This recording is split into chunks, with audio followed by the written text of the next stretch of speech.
Hi, today I have the pleasure of talking with indie game company Astral Clock Tower Studios, who are currently working on their first title, Kristala. Alexis Brutman, who also goes by Allie, has a background in software engineering and game programming and is the producer of Kristala. And Sarah Schaffstall, co-founder, is the marketing director of the company with more than 10 years of experience in the field. As an indie company, ensuring that their financing is on track and establishing a community of people who enjoy playing and talking about Kristala are top priorities. We will be discussing both topics today. So let's jump into the interview. Hi, Allie. Hi, Sarah. Great to see you here, and thanks for joining the session. Hey, thanks for having us. Hello. Yes, thanks for having us. We're excited. So you're both founders of your own game company, Astral Clock Tower Studios. And with that, you have also the pleasure to take charge of, let's say, the fun parts of game development, like, for example, looking into funding. I saw that you did a Kickstarter campaign in 2023.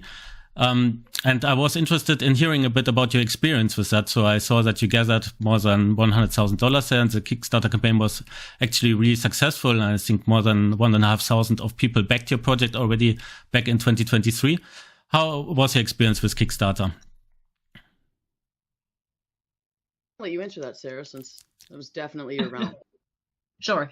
Yeah, I mean, we had a good time with it. I will say a lot of work and a lot of preparation needs to go into it. We had a game adjacent Kickstarter for a deck of tarot cards related to a side quest that is in the game that we had tried to run prior to our actual Kickstarter campaign for Kristala.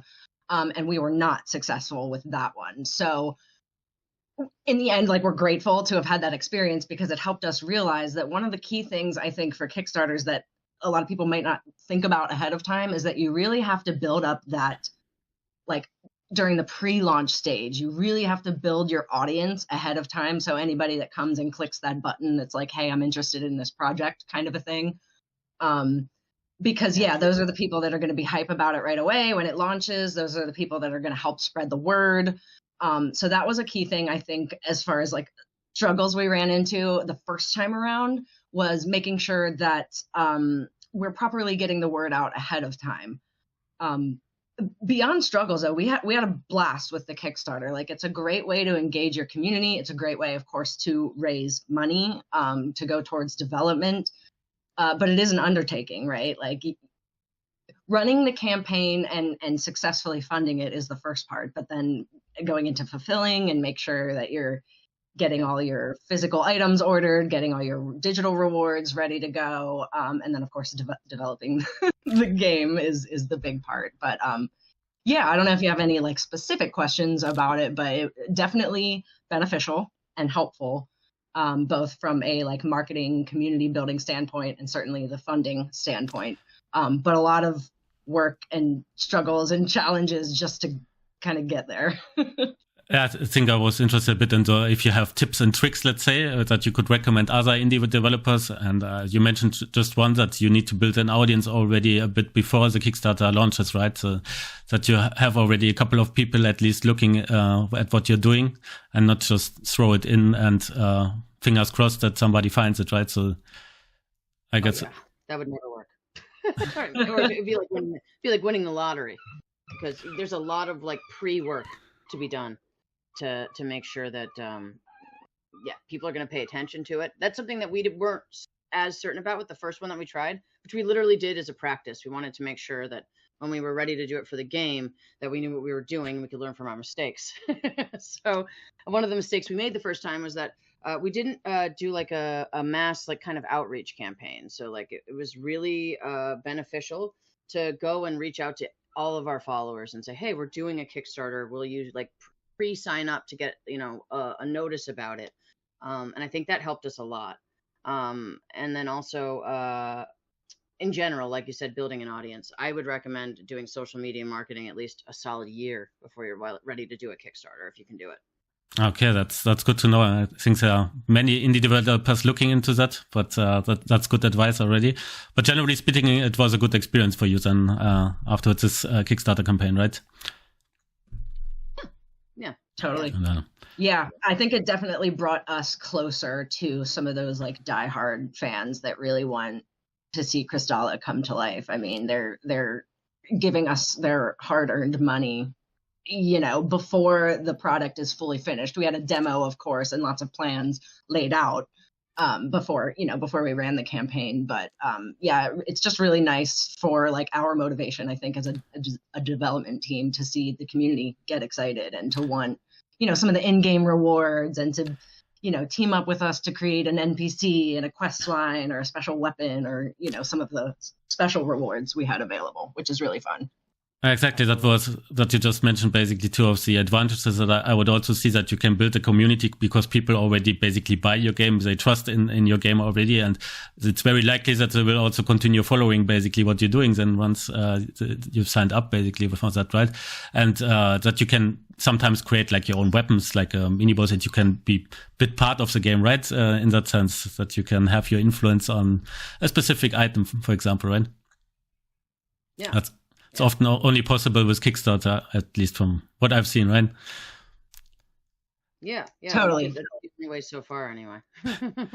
The other topic that you also did, and what I would be interested in, is going early access on Steam. So I saw that with Kristala you went early access, and for me, I would say that it's personally, let's say as a gamer, I like that idea, because for me it's like to get directly from the start, a glance of the game, and then you see how it develops, right? And actually the idea is also that people can give feedback and kind of can help shaping, let's say, the game a bit, right?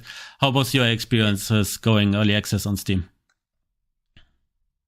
I'll be honest. It was not exactly the path I wanted to take. I was hoping, I pitched. I took a long time, years before we ended up doing the early access route. Pitching over and over and over again to publishers and going to conventions and improving everything we had about Kristala, and coming back to them and then being told, well, we won't even consider you now because we already considered you before, which doesn't make sense. But, a lot of them do that. And then a lot of them will tell you, don't you dare go early access, or that's it. No one will consider you. So there's a lot of like scare tactics from publishers saying like, hey, don't do this if you absolutely can avoid it, because especially for a game like ours, Kristala is a Souls-like game. It does historically has not gone well for others, right?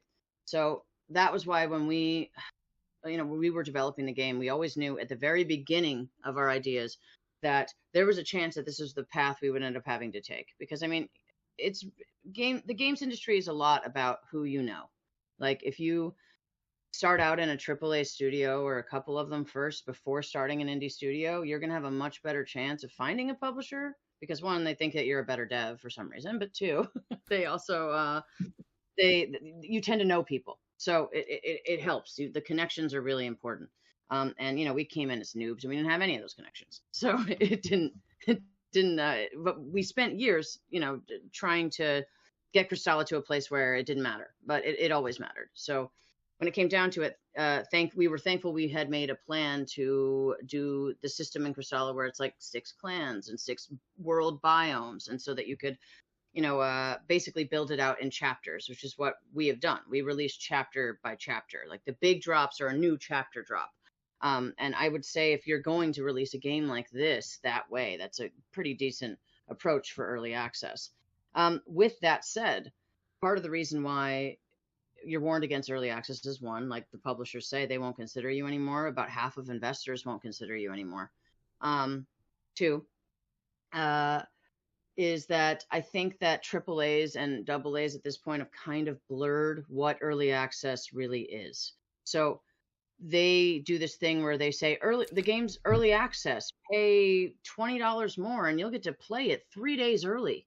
And it's finished. It was already finished. They're just milking it, So now people think that's early access. And so they come to a game like ours and they're, while it's like actively still in development, find a bug and think it's like crazy. And they get upset and they'll leave it better.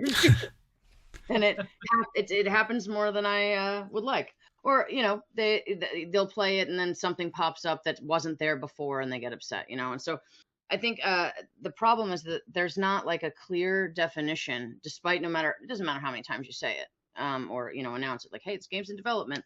You're gonna find stuff that's up with it. It doesn't seem to what's the word I'm looking for? People don't really, they don't either don't understand it or they don't care, and they're still upset with you for it not being done. So you have to deal with that side of it. And every update, we're literally taking a risk. Like, okay, we have a good rating now.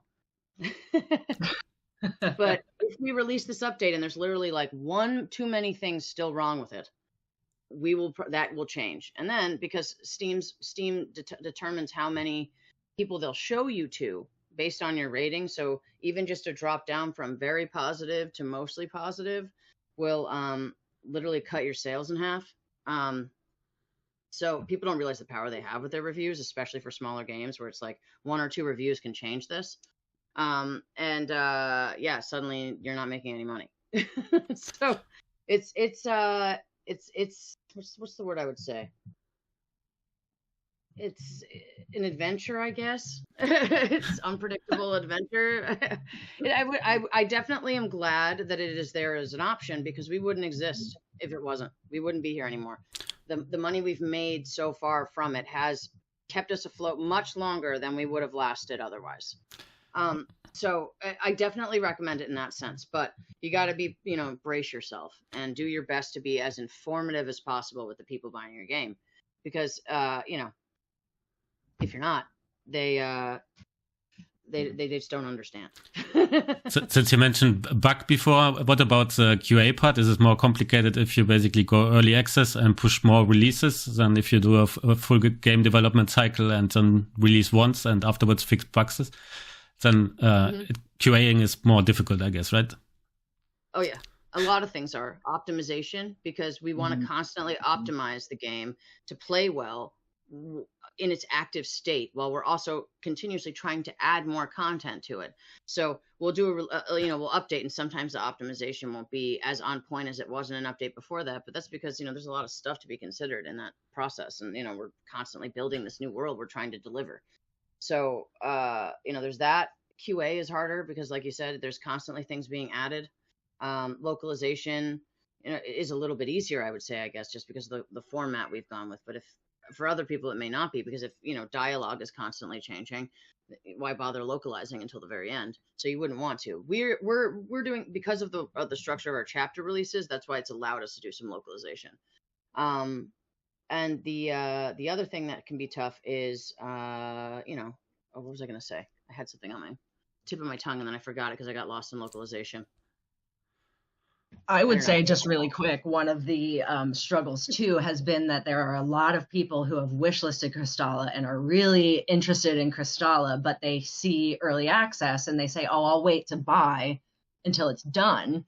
And like, I understand that on one hand, but then also it's like, well, if you want to see it done and in its largest scope and in its, best capacity, buy now and help the developers. But yeah, I mean, we've seen people, we have a pretty decent number of wish lists on Steam, and we still have a pretty decent number of wish lists on Steam. And we think that's definitely due to people wanting to wait to buy until we enter 1.0, and we're out of early access. So it's an interesting kind of a thing that happens there, I think.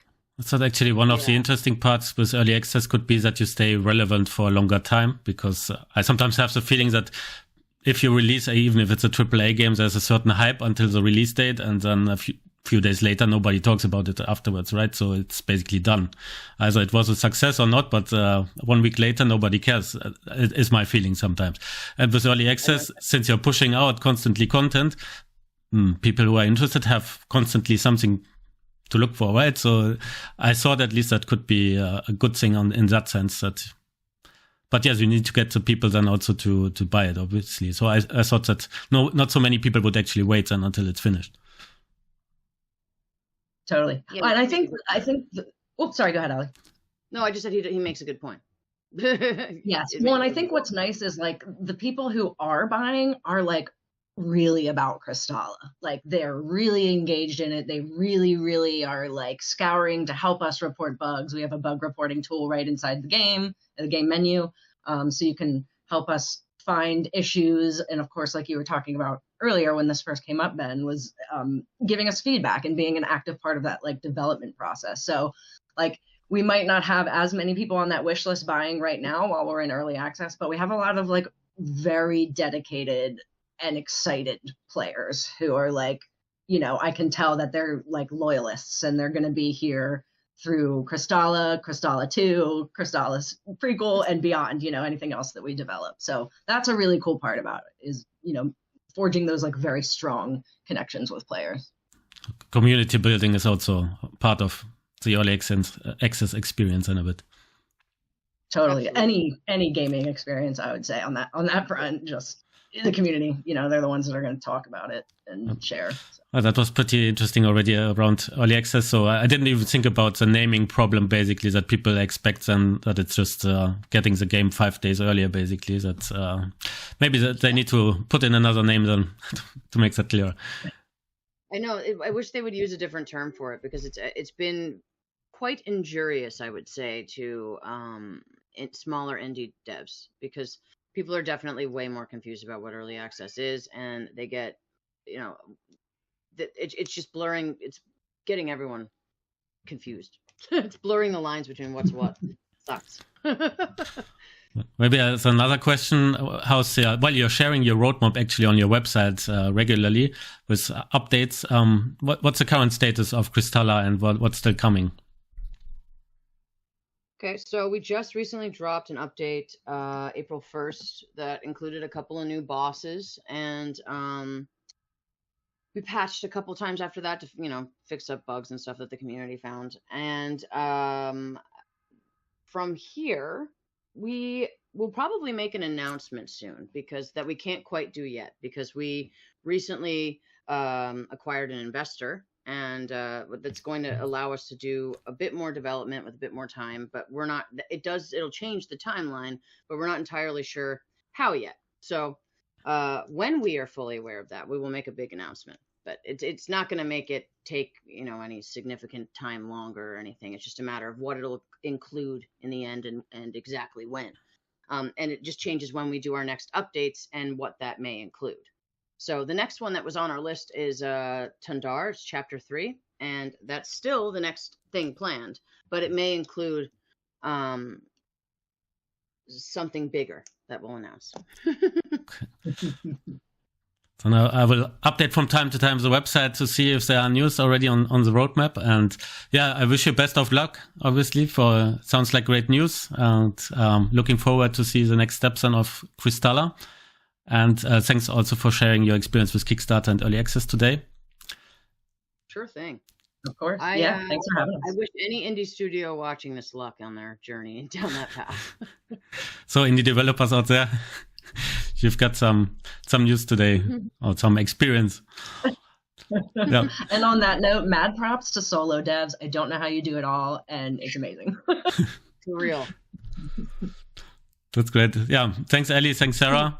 All the best for you, and thanks for joining today. Talk to you soon. Thanks, Ben. Bye-bye. Thank you. Thank you. Bye.